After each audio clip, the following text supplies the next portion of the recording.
चलिए, नमस्कार प्यारे साथियों, कैसे हैं आप लोग। उम्मीद है शानदार, जिंदाबाद, जबरदस्त होंगे और बहुत ही बेहतरीन तरीके से अपनी तैयारी में लगे होंगे।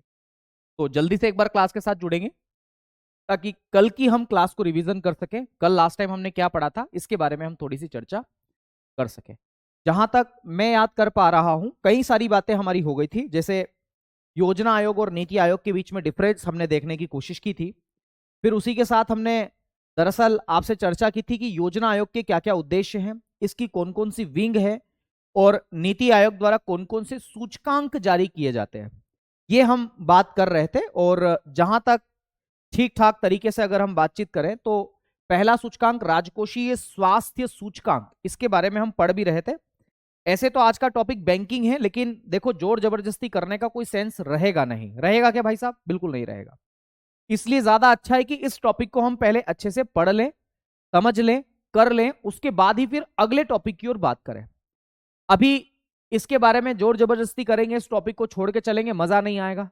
और आपकी एग्जाम में ये सीधा सीधा लिखा हुआ है नीति आयोग, तो नीति आयोग के बारे में तो मुझे आपको बेहतरीन तरीके से पढ़ाना ही पड़ेगा। आ गई बात समझ में? तो बिना किसी देर किए हम लोग कोशिश करेंगे कि पूरा चैप्टर इसको पढ़ें और फिर ही इसके बाद में आगे मतलब दूसरे चैप्टर की ओर चर्चा करें। तो बैंकिंग की शुरुआत ऐसे तो मैं आज कर दूंगा, मुझे जहां तक लग रहा है ना। तो अब बिना किसी देरी किए हम लोग इसके सबसे पहले सूचकांक के बारे में पढ़ते हैं कि हमारा जो सबसे पहला सूचकांक है ये क्या बताता है, ठीक है। और इसके बारे में क्या है, तो राजकोषीय स्वास्थ्य सूचकांक है मेरे ख्याल से। हाँ, ये नीति आयोग जारी करता है और पहली बार इसको जनवरी 2025 में जारी किया गया था, ठीक है। इसका उद्देश्य क्या था, तो ये राज्यों की वित्तीय स्थिरता और अनुशासन को मापता था, ठीक है। तो हम लोग इसके अंदर क्या लिखेंगे, तो हम लोग इसके अंदर लिखेंगे राज्यों की वित्तीय स्थिरता एवं अनुशासन को मापना। तो लिखेंगे राज्यों की वित्तीय स्थिरता,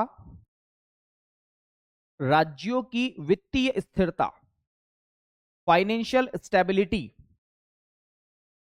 राज्यों की वित्तीय स्थिरता, राज्यों की वित्तीय स्थिरता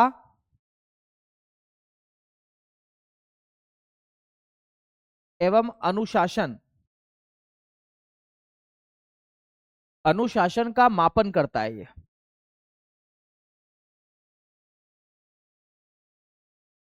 अनुशासन का मापन करता है, ठीक है। ये राज्यों की वित्तीय स्थिरता और अनुशासन का मापन करता है, ठीक है। दूसरी बात मेरे साथियों, ये ये इस सूचकांक को जारी करने के लिए एक आधार वर्ष का प्रयोग करता है। आधार वर्ष को हम बेस ईयर बोलते हैं। तो किस बेस ईयर का उपयोग ये करता है इस सूचकांक को जारी करने के लिए? तो ये जिस बेस ईयर का उपयोग करता है उसका नाम है मेरे साथियों 2022-23।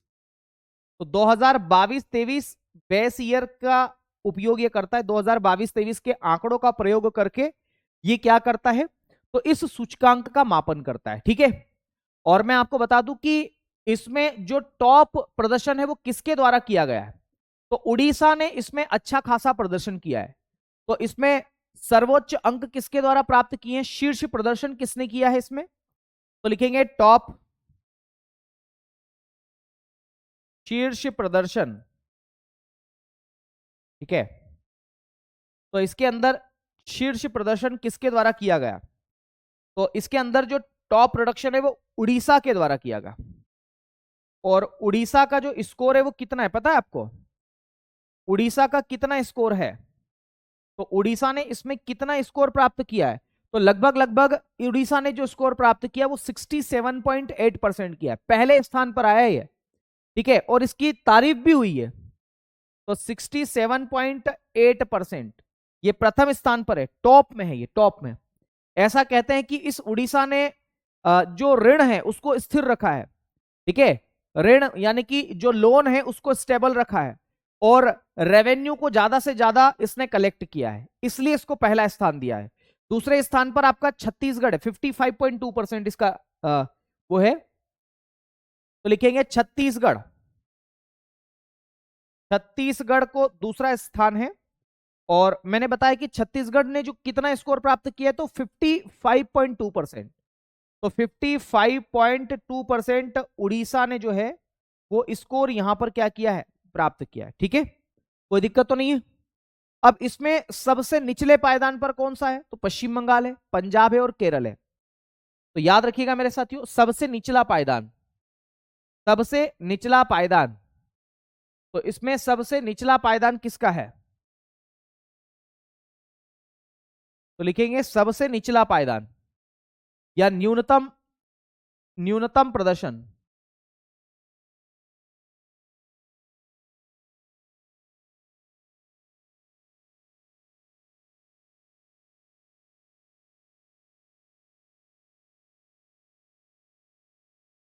न्यूनतम प्रदर्शन। तो अगर मैं न्यूनतम प्रदर्शन की बात करूं तो इसमें सबसे कमजोर प्रदर्शन जो है वो पश्चिम बंगाल ने किया है। तो पश्चिम बंगाल ने सबसे कमजोर प्रदर्शन इसके अंदर किया। फिर मेरे साथियों पंजाब है और केरला भी है। पंजाब और केरला क्यों है, ऐसा क्या है इसमें, तो कहते हैं कि इनके द्वारा सबसे ज्यादा ऋण लिया गया है ना, एक तो ये कारण इसने बताया है ना। हाँ, इंग्लिश ज्यादा यूज ना करे भाई, मैं इंग्लिश यूज ही नहीं कर रहा हूं, इंग्लिश ज्यादा यूज करने की तो बात ही नहीं है। ठीक है, ओके कोई बात नहीं। देखो, ये सबसे कमजोर प्रदर्शन किसके द्वारा किया गया, पश्चिम बंगाल के द्वारा किया गया है ना, फिर पंजाब के द्वारा और केरल के द्वारा। अच्छा, मैं आपको बता दूं कि इन्होंने जो शीर्ष प्रदर्शन किया है, किसने, उड़ीसा ने और छत्तीसगढ़ ने।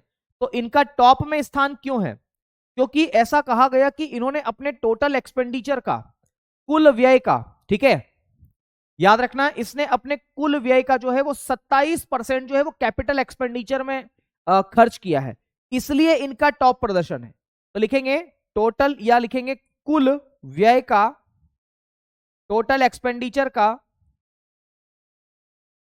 कुल व्यय का, टोटल एक्सपेंडिचर का 27% हिस्सा है ना पूंजीगत व्यय में इन्होंने खर्च किया, कैपिटल एक्सपेंडिचर में, पूंजीगत व्यय।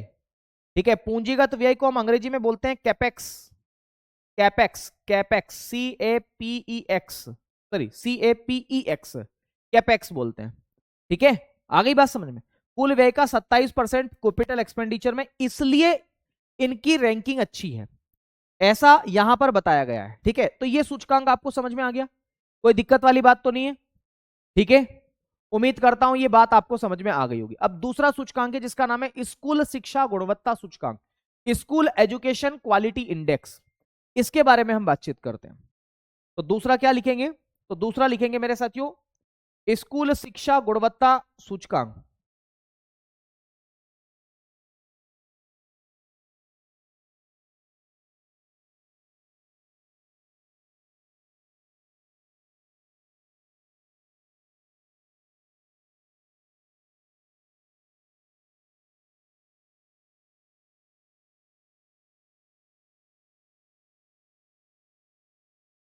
स्कूल शिक्षा गुणवत्ता सूचकांक,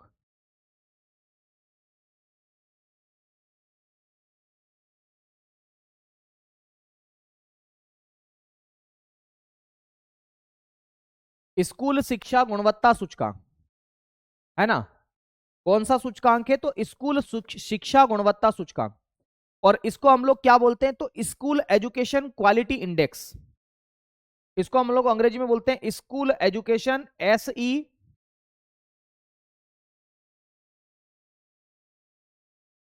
school education quality index, SEQI, school education quality index के नाम से आप इसे जानते हैं। क्या बोलते हैं भाई इसे, स्कूल एजुकेशन क्वालिटी इंडेक्स। ठीक है, लिखना पड़ेगा अंग्रेजी में, कोई बात नहीं, लिख देते हैं। देखो, school education quality index,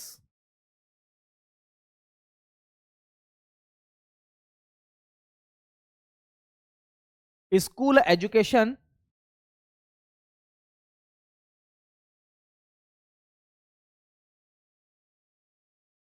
quality index, school education quality index. ठीक है, ये क्या सूचकांक है, ये भी किसके द्वारा जारी किया जाता है, तो नीति आयोग के द्वारा जारी किया जाता है। कभी पूछ ले कि किसके द्वारा जारी किया जाता है, तो नीति आयोग के द्वारा जारी किया जाता है। इसका उद्देश्य क्या है, इसका क्या उद्देश्य है, तो इसके अंदर लिखेंगे सबसे पहला ऑब्जेक्टिव, उद्देश्य। तो इसका उद्देश्य है स्कूलों की गुणवत्ता को चेक करना कि स्कूल में जो कंटेंट दिया जा रहा है ना, उसकी गुणवत्ता कैसी है, उसके परिणाम क्या है, रिजल्ट क्या है, उनका इवेल्यूशन करना। कैपिटल एक्सपेंडिचर क्या आएगा, आगे आएगा कैपिटल एक्सपेंडिचर, अभी नहीं, अभी नहीं, है ना, आगे आएगा तब मैं आपको बताऊंगा कैपिटल एक्सपेंडिचर क्या होता है। अभी खाली इतना सुन लो, कैपिटल एक्सपेंडिचर का मतलब होता है सरकार द्वारा किया जाने वाला ऐसा खर्च जिससे जिससे संपत्ति का निर्माण हो। जैसे सरकार सड़क बनाती है तो सड़क एक संपत्ति है, सरकार पार्क बनाती, ब्रिज बनाती है, रेलवे का विकास करती, भवन बनाती है, सब संपत्ति है ना। तो इनमें जो खर्च किया जा रहा है उसी को हम लोग किस नाम से जानते हैं, तो याद रखना है, इन्हीं को हम लोग बोलते हैं मेरे साथियों संपत्ति, ठीक है, या कैपिटल एक्सपेंडिचर बोलते हैं। तो इसका उद्देश्य क्या है, तो स्कूली शिक्षा की गुणवत्ता और परिणामों का मूल्यांकन करना इसका उद्देश्य है। क्या बोलेंगे, तो स्कूली शिक्षा की गुणवत्ता, स्कूली शिक्षा, स्कूली शिक्षा की गुणवत्ता,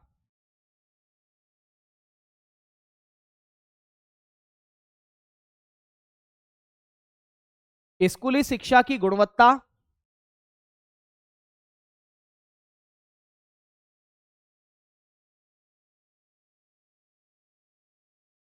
एवं परिणामों का मूल्यांकन करना।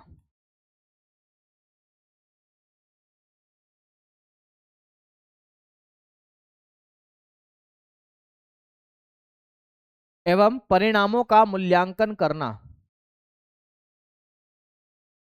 ये इसकी जवाबदारी है।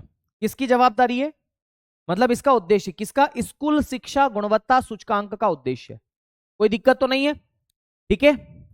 चलिए, इसमें 30 संकेतक का उपयोग किया गया, 30 इंडिकेटर का उपयोग किया गया है, ठीक है, 30 इंडिकेटर, और उन्हीं पर ये डेटा को रैंकिंग करती। फास्ट चलिए मेरे भाई, मेरी इतनी ही क्षमता है, मैं इससे ज्यादा नहीं दौड़ पाऊंगा। इससे ज्यादा अच्छा है कि आप अगले दिन क्लास ले लो यार, ये वाली क्लास आप अगले दिन ले लो, अगले दिन लो, ताकि मेरे को 5 की स्पीड से दौड़ाओ। मैं, मेरी एक क्षमता है, उस क्षमता से ज्यादा मैं कैसे बोल पाऊंगा, कैसे फास्ट चल पाऊंगा, है ना भाई रोहित, इससे ज्यादा मेरी क्षमता नहीं है भाई, मुझे माफ करो, है ना, मुझसे नहीं हो पाएगा इससे ज्यादा भाई, है ना, सर फटा जा रहा है यार। तो मतलब, है ना, देखो इसकी रैंकिंग के बारे में हम बातचीत करते हैं, समझते नहीं हो आप लोग, है ना। रैंकिंग सब टीचर्स का एक पढ़ाने का तरीका होता है भाई। एक आपको पीडीएफ का उपयोग भी नहीं करवाना है कि नहीं, पीडीएफ का उपयोग नहीं होना चाहिए। दूसरी बात, आपको लिख के भी पढ़ाना है ना, तो थोड़ा सा एडजस्ट तो करना पड़ेगा भाई। यही मेरी स्पीड है और मैं इसी स्पीड से चल पाऊंगा, ठीक है। इसमें रैंकिंग की अगर हम बात करें मेरे साथियों, तो याद रखना केरल इसमें पहले रैंकिंग पर है, केरल इसमें पहली रैंकिंग पर है ना। तो केरल का जो स्थान है वो पहला है।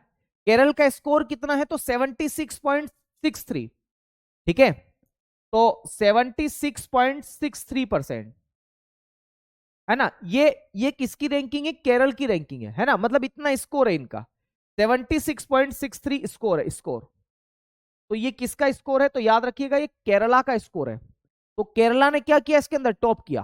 कहते हैं कि केरला लगातार मेरे साथियों टॉप पर काम कर रहा है। दूसरे नंबर पर जो है, ठीक है, दूसरे नंबर पर जो है वो राजस्थान है, राजस्थान, ठीक है, राजस्थान, राजस्थान का दूसरा स्थान है। कौन सा स्थान है, दूसरा। तो राजस्थान का दूसरा स्थान है मेरे भाई। एक सीक्वेंस होता है यार, उस सीक्वेंस के अनुसार ही हम काम कर पाएंगे ना, है ना भाई। समझते नहीं हो यार आप लोग, मतलब समझो यार, क्षमता के अकॉर्डिंग ही काम हो पाएगा, है ना। और इसकी जो रैंकिंग है वो 72 स्कोर इसको मिला है, हालांकि 72.86 स्कोर इसको देखने को मिलेगा। तो 72.86 स्कोर, ये स्कोर किसको मिला है, तो ये स्कोर मिला है राजस्थान को। किसको मिला है, राजस्थान को मिला है, राजस्थान को। और तीसरा मेरे साथियों कर्नाटक है, कर्नाटक।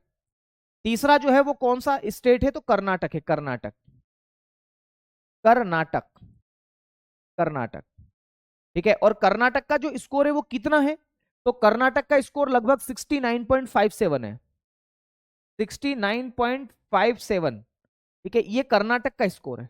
तो भाई स्कूली शिक्षा के मामले में केरल अच्छे नंबर पर है, याद रखना है मेरे साथियों, ठीक है। दूसरे पर आपका राजस्थान है और तीसरे पर कर्नाटक है। ठीक है, इसके अलावा छोटे राज्यों की अगर हम बात करें तो उसमें मणिपुर टॉप पर है। केंद्र शासित प्रदेशों में चंडीगढ़ टॉप पर है। ठीक है, तो लिखेंगे छोटे राज्यों में, छोटे राज्यों में मणिपुर टॉप पर। छोटे राज्य, छोटे राज्य में मणिपुर टॉप पर है। मणिपुर, मणिपुर इसमें शीर्ष पर है, शीर्ष। मणिपुर इसमें टॉप पर है, मणिपुर इसमें शीर्ष पर है, शीर्ष पर। ठीक है, और बाकी अगर मैं केंद्र शासित प्रदेश की बात कर लूं, यूटीज की बात कर लूं, यूटी का मतलब होता है संघ शासित प्रदेश, है ना, तो यूटी का मतलब होता है संघ शासित प्रदेश। संघ शासित प्रदेश, इसमें चंडीगढ़ आएगा, संघ शासित प्रदेश में चंडीगढ़ टॉप पर आएगा। चंडीगढ़ इसमें शीर्ष पर है, केंद्र शासित प्रदेश में चंडीगढ़ शीर्ष पर, चंडीगढ़ शीर्ष पर। ठीक है, आ गई बात समझ में? तो ये बात आपको इसके अंतर्गत याद रखना है। ठीक है भाई, चलो उम्मीद है ये सूचकांक भी आपको समझ में आ गया होगा। कोई रॉकेट साइंस तो है नहीं, बहुत सरल सी चीज है ना। सूचकांक है, इंडेक्स है, जिसमें खास खास बातें आपको याद रखनी, इसके अलावा तो कोई है नहीं। अगला है भारत नवाचार सूचकांक, इंडिया इनोवेशन इंडेक्स आप इसे बोलते हैं। अगला लिखेंगे भारत नवाचार सूचकांक।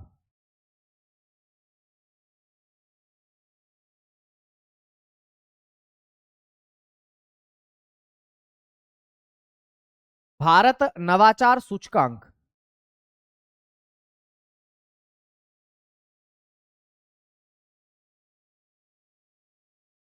और इसको हम बोलते हैं इंडिया इनोवेशन इंडेक्स।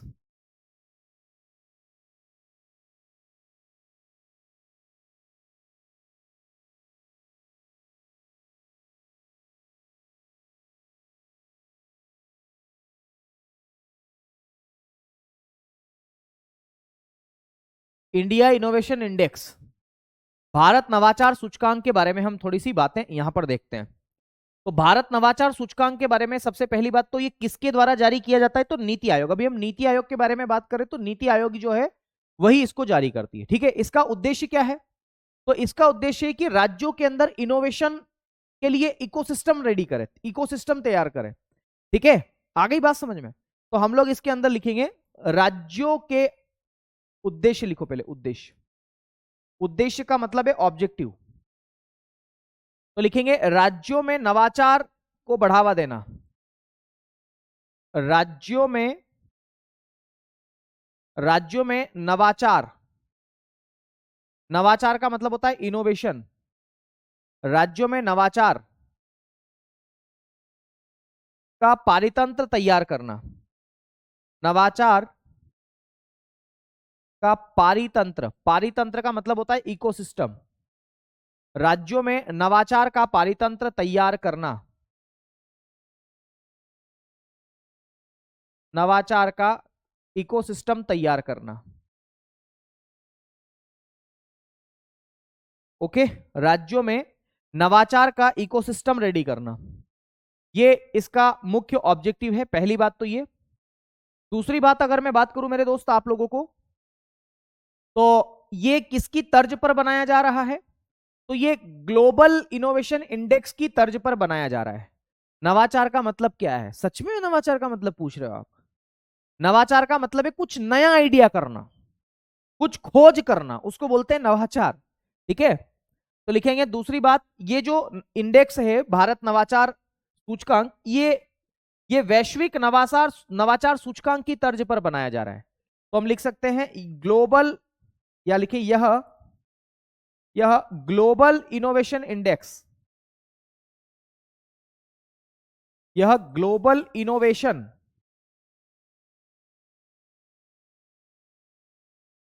यह ग्लोबल इनोवेशन इंडेक्स,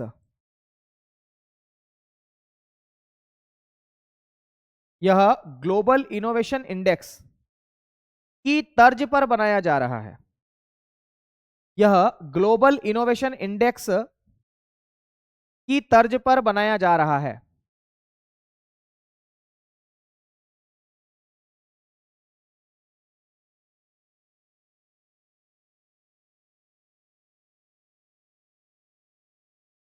की तर्ज। अब ये मत पूछ लेना तर्ज का मतलब क्या होता है ना। ये ग्लोबल इनोवेशन इंडेक्स के जैसा बनाया जा रहा है, वैसा आप समझो, मतलब उसके आधार पर भारत में जारी किया जा रहा है, ठीक है। तो यह ग्लोबल इनोवेशन इंडेक्स की तर्ज पर बनाया जा रहा है, बनाया जा रहा है। ओके भाई, आ गई बात समझ में।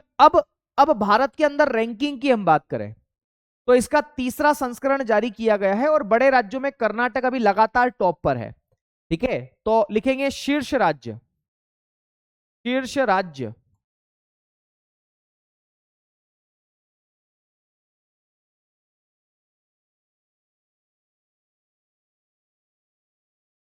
शीर्ष राज्य की अगर मैं बात करूं तो कर्नाटक,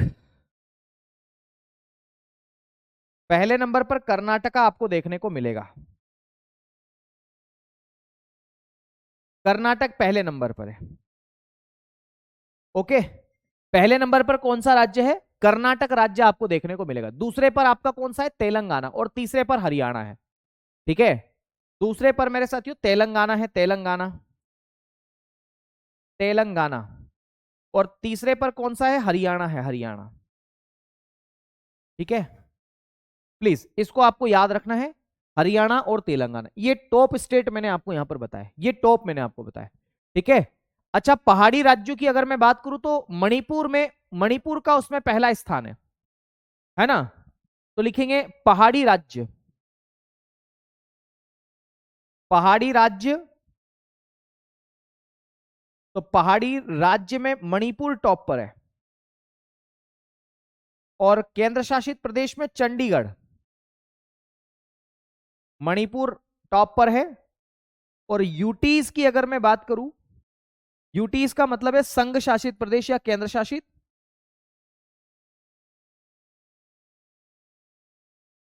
तो उसमें चंडीगढ़ टॉप पर है।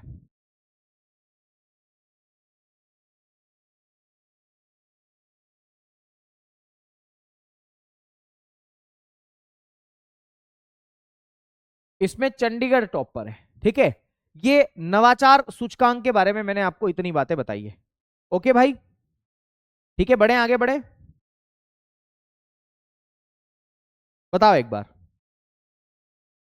कोई दिक्कत तो नहीं है यहां तक किसी को?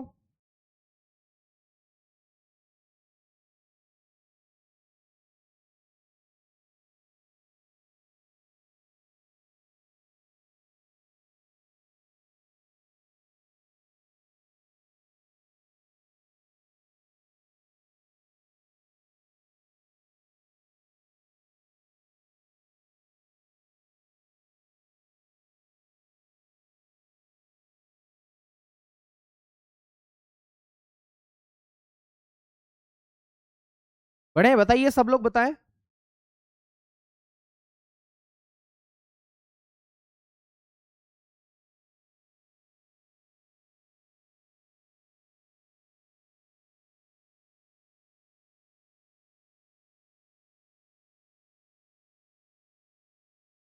ठीक है भाई, आगे बढ़ते हैं।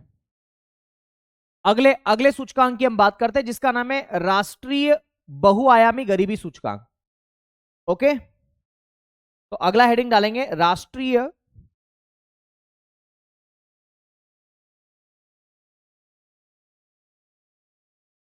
बहुआयामी गरीबी सूचकांक।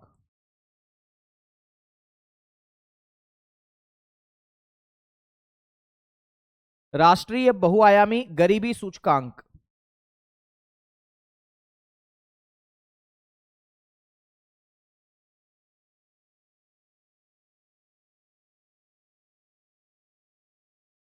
राष्ट्रीय बहुआयामी गरीबी सूचकांक। ओके, राष्ट्रीय बहुआयामी गरीबी सूचकांक के बारे में हम बातचीत करते हैं।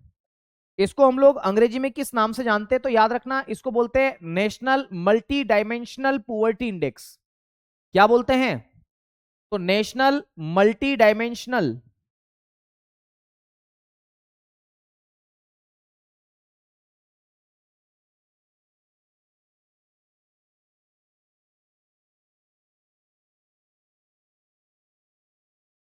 क्या लिखेंगे?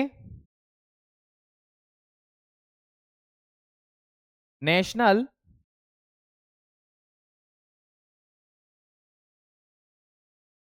मल्टी डायमेंशनल, है ना, मल्टी डायमेंशनल, डायमेंशनल, डायमेंशनल, मेंशनल, national multi dimensional poverty index,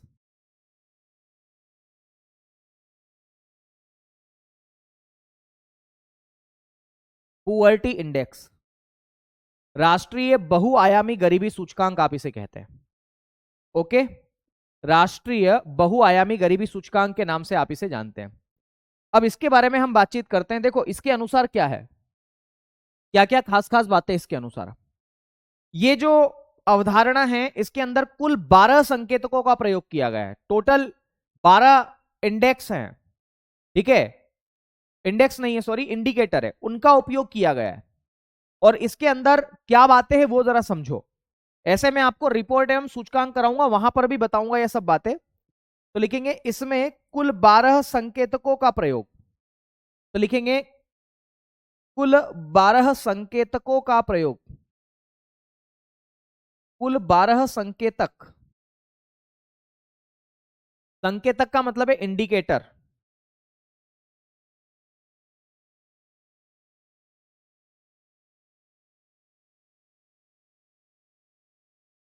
तो कुल 12 संकेतक का प्रयोग इसमें किया गया। और इसमें यह बताया गया, इस रिपोर्ट में यह बताया गया कि भारत के अंदर पहले गरीबी थी 29% के आसपास, 29.17% के आसपास, ठीक है, वो अब घट करके लगभग लगभग 11.28% ही हो गई है। तो लिखेंगे गरीबी, है ना, इसमें लिखेंगे गरीबी इस इंडेक्स के अनुसार गरीबी 29.17% से घटकर 29.17% से घटकर 29.17% से घटकर 11.28% हो गई, ठीक है, 11.28% हो गई गरीबी। ओके,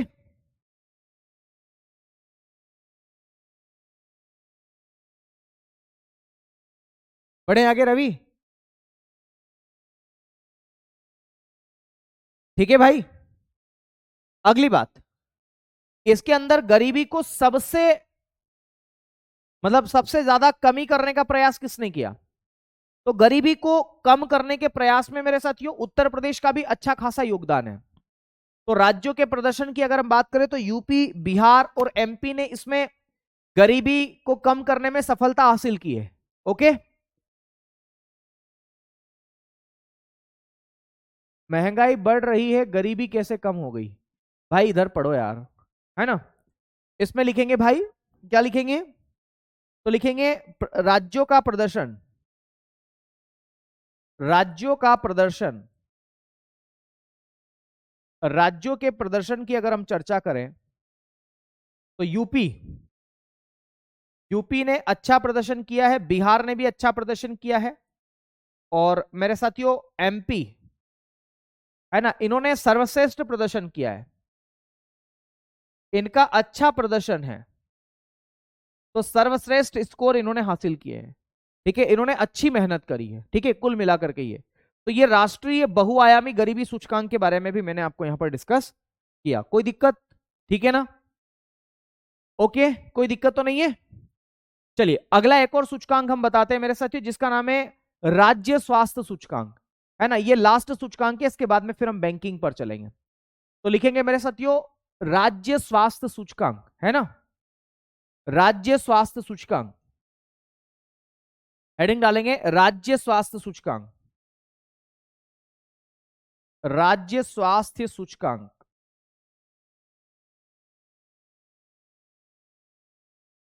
राज्य स्वास्थ्य सूचकांक,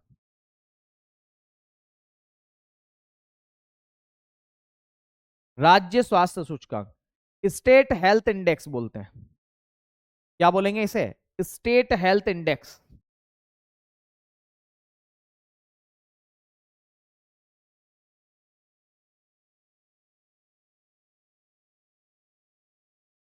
स्टेट हेल्थ इंडेक्स।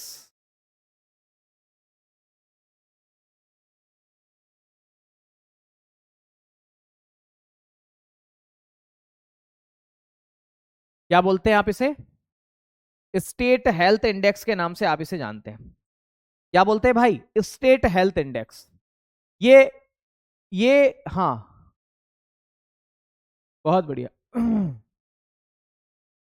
सुनो, मैं आपको ये कहना चाह रहा हूं कि ये जो स्टेट हेल्थ इंडेक्स है, स्टेट हेल्थ इंडेक्स है, ये किसके सहयोग से बनाया गया है? तो याद रखना है, इसको मेरे साथियों स्वास्थ्य मंत्रालय और विश्व बैंक के सहयोग से बनाया गया। ठीक है, तो लिखेंगे स्वास्थ्य मंत्रालय एवं विश्व बैंक के सहयोग से बनाया गया। तो स्वास्थ्य मंत्रालय, स्वास्थ्य मंत्रालय, स्वास्थ्य मंत्रालय,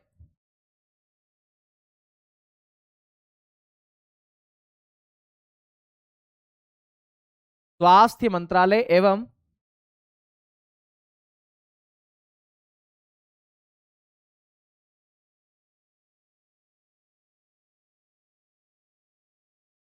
विश्व बैंक के सहयोग से,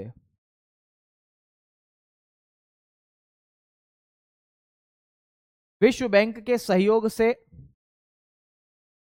इसका निर्माण किया गया है या जारी किया गया, ऐसा लिखो, से जारी किया गया। ओके, आ गई बात समझ में? इसमें टॉप पर कौन है? केरल है, दूसरे पर तमिलनाडु। तो लिखेंगे शीर्ष राज्य कौन सा है इसके अंदर? तो केरला। शीर्ष राज्य कौन सा है? केरल, केरल, केरल, है ना। और फिर दूसरे नंबर पर मेरे साथियों तमिलनाडु है। दूसरे नंबर पर कौन है? तमिलनाडु। ओके, चलो, बाकी उम्मीद करता हूं कि ये सब बातें आपको समझ में आ गई होगी। ठीक है, चलिए, यहां तक कोई दिक्कत किसी को? ठीक है ना। तो ये कुछ सूचकांक है, बाकी चिंता मत करिएगा, मैं आपको रिपोर्ट एवं सूचकांक में और भी चीजें बताऊंगा समय के साथ साथ। अब हम बैंकिंग की शुरुआत करते हैं, है ना, जो कि कल ही हमारा टॉपिक था ऐसे तो, पर कोई बात नहीं, आज से ही हम बैंकिंग की शुरुआत कर देते हैं। ठीक है, तो हेडिंग डालते हैं बैंकिंग। बैंकिंग में हम लोग क्या क्या पढ़ने वाले हैं वो भी थोड़ा सा आप यहां पर देख लीजिएगा। बैंकिंग,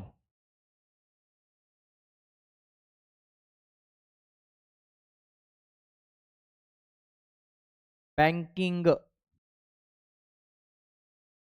ठीक है, तो बैंकिंग में हम लोग क्या क्या पढ़ने वाले हैं उसको थोड़ा सा आप लोगों के सामने में लेकर के आ जाता हूं कि बैंकिंग में हम लोग क्या क्या पढ़ने वाले हैं। ओके, तो आइएगा जरा, सबसे पहले तो हम आज की इस कक्षा में बैंकिंग के परिचय के बारे में पढ़ेंगे, इंट्रोडक्शन। ठीक है, तो बैंकिंग के परिचय के बारे में हम पढ़ते हैं सबसे पहले, उसके बाद फिर आरबीआई और कई सारी बातें हैं, पर एक बार सुन लो कि हम क्या क्या पढ़ेंगे और कैसे कैसे पढ़ेंगे। सबसे पहले तो हम इंट्रोडक्शन के बारे में पढ़ेंगे, बैंकिंग का इंट्रोडक्शन।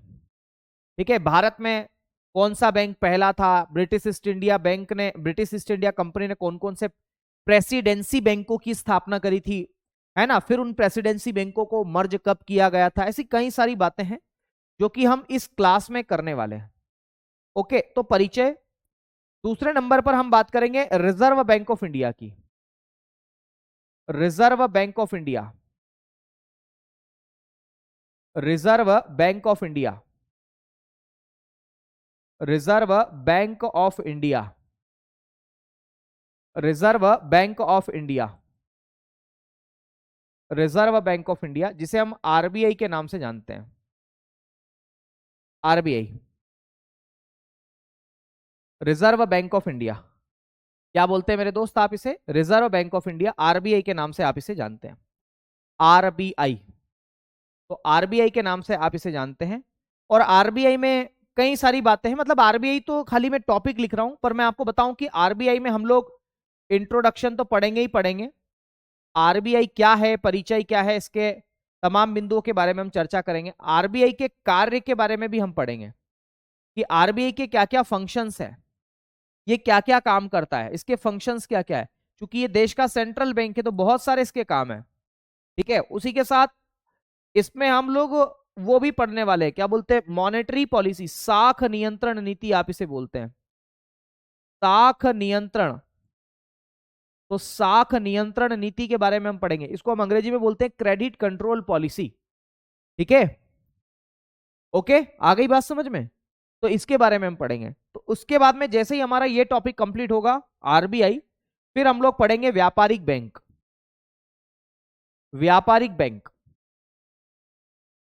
क्या पढ़ेंगे, व्यापारिक बैंक पढ़ेंगे, व्यापारिक बैंक। व्यापारिक बैंक, कमर्शियल बैंक के बारे में हम पढ़ेंगे। और व्यापारिक बैंक के साथ साथ हम लोग पढ़ेंगे बैंकों का राष्ट्रीयकरण, है ना, राष्ट्रीयकरण, नेशनलाइजेशन, राष्ट्रीयकरण हम लोग पढ़ेंगे। विलय पढ़ेंगे, विलय, कि बैंकों का मर्जर क्यों किया जाता है ना भाई, Andhra bank, corporation bank, Vijaya bank, Canara bank, है ना। और मतलब बैंकों के विलय के बारे में पढ़ेंगे। विलय का मतलब होता है मर्जर, हमने क्यों मर्ज किया। ठीक है, मर्जर के बारे में हम बातचीत करेंगे, merger, merger, merger, merger, merger खेलेंगे हम। ठीक है, उसके बाद में फिर हम पढ़ेंगे मेरे साथियों कि व्यापारिक बैंक क्या करता है पता है, साख सृजन करता है, क्रेडिट क्रिएशन, साख सृजन, याद रखना है, क्रेडिट क्रिएशन बोलते हैं। और और और और जो ये आपका केंद्रीय बैंक होता है ना, ये साख नियंत्रण करता है। दोनों में क्या डिफरेंस है ना, वो सब हम यहां पर पढ़ने वाले हैं। उसके बाद में अगर हम बात करें तो कुछ डेवलपमेंटल बैंक्स पढ़ेंगे, जैसे नाबार्ड के बारे में हम बातचीत करेंगे, नाबार्ड क्या है। जैसे हम सिडबी के बारे में बातचीत करेंगे, सिडबी क्या है। जैसे हम एक्सिम बैंक के बारे में बातचीत करेंगे, जैसे हम एनएचबी के बारे में बातचीत करेंगे, नेशनल हाउसिंग बैंक। ठीक है, ऐसे और भी बैंक है हमारे पास में, Exim bank, NHB bank, SIDBI, NABARD, है ना, और आईडीबीआई। तो कई सारे बैंक हैं जिनके बारे में हम डिस्कशन करेंगे। तो मेरे ख्याल से अब हमें चर्चा को आगे बढ़ाना चाहिए, है ना। तो सबसे पहले हम बातचीत किसकी करेंगे, परिभाषा की बातचीत करेंगे, परिचय की बातचीत करेंगे। तो एक बैंक है जिसका नाम है मेरे साथियों बैंक ऑफ हिंदुस्तान। क्या नाम है, बैंक ऑफ हिंदुस्तान। तो दोस्त, bank of Hindustan,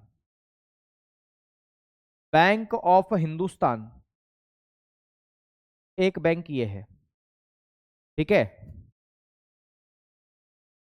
bank of Hindustan.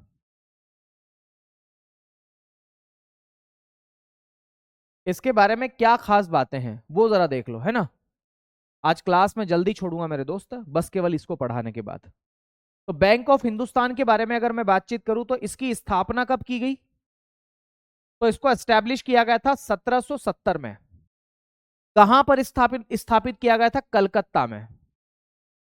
कहां पर, कलकत्ता में इसको स्थापित किया गया था। किसने किया था, तो अलेक्जेंडर एंड कंपनी ने किया था। तो क्या लिखेंगे, Alexander and company, Alexander and company, Alexander and company द्वारा इसको स्थापित किया गया था। ओके, ये जो बैंक ऑफ हिंदुस्तान है ये यूरोपीय पद्धति पर आधारित है। ठीक है, ओके, तो हम लिखेंगे यूरोपीय पद्धति पर आधारित, यूरोपियन पद्धति पर आधारित, यूरोपियन पद्धति पर आधारित, यूरोपियन पद्धति पर यह आधारित है, बेस्ड ऑन यूरोपियन सिस्टम बोलते हैं आप इसे। ठीक है, अलेक्जेंडर एंड कंपनी के द्वारा इसको स्थापित किया गया था, यह भी आपको यहां पर याद रखना ही है।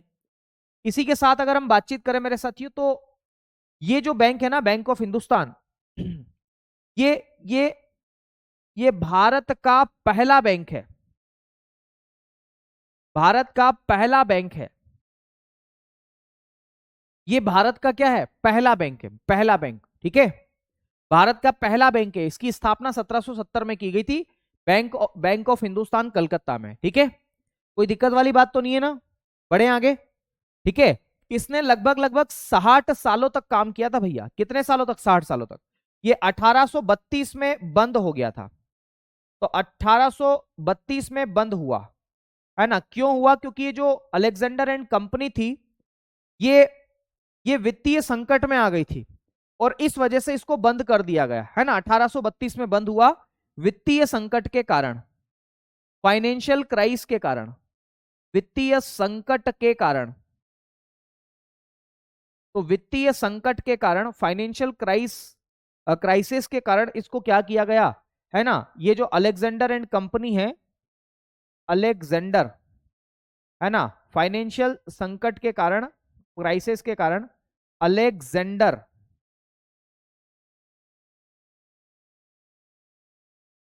के कारण कंपनी जो है वो क्या हो गई, बंद हो गई थी।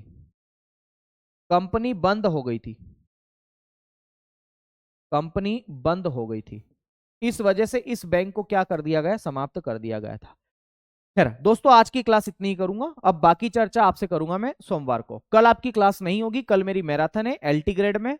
और फिर इसके बाद में संडे आ गया, मंडे को हम लोग मिलेंगे। तो आप इंतजार मत करना, हम लोग मंडे को अब मिलने वाले। तो मंडे को शाम को 7 बजे फिर से आप लोगों के साथ में मिलूंगा। तब तक के लिए दीजिए मुझे इजाजत।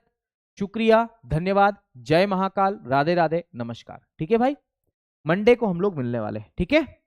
चलिए, नमस्कार, शुक्रिया।